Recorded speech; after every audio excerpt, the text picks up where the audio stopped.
হিসাব মিলাতে পারতেছি না, কি করবো এখন।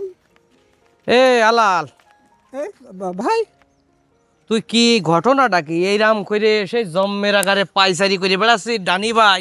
বিষয়টা তো বুঝলাম না আমি। বিষয়টা হচ্ছে কি ভাই, হ্যাঁ, আমি বিশাল একটা টেনশনে আছি। কি টেনশন করছিস টেনশনটা বুঝলাম না। হচ্ছে ওই যে বাবা একদল বলেছে না, হ্যাঁ এই যে কৃষি কার্ড দেবে, ফ্যামিলি কার্ড দেবে, বিভিন্ন কার্ডের মাধ্যমে টাকা পয়সা দেবে, ঠিক হ্যাঁ আছে। হ্যাঁ, দেবে দেবে। এখন কোন নেতা করছে 10,000, কেউ করছে 7,000, কেউ করছে 2,000, হ্যাঁ, কেউ করছে 20,000।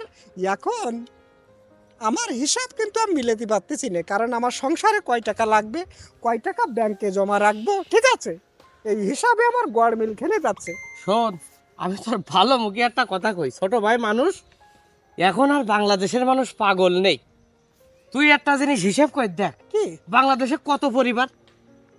তা তা আছে। এই যে ধরে নিলাম 4 কোটি পরিবার, হ্যাঁ। তো এই 4 কোটি পরিবারে যদি এই ফ্যামিলি কার্ড আর কৃষক কার্ড দিতে হয়, তাই ইনকাম সোর্সটা আসবে কোন জায়গাতে? এসব ফাও গল্প বাঙালি আর খাই না।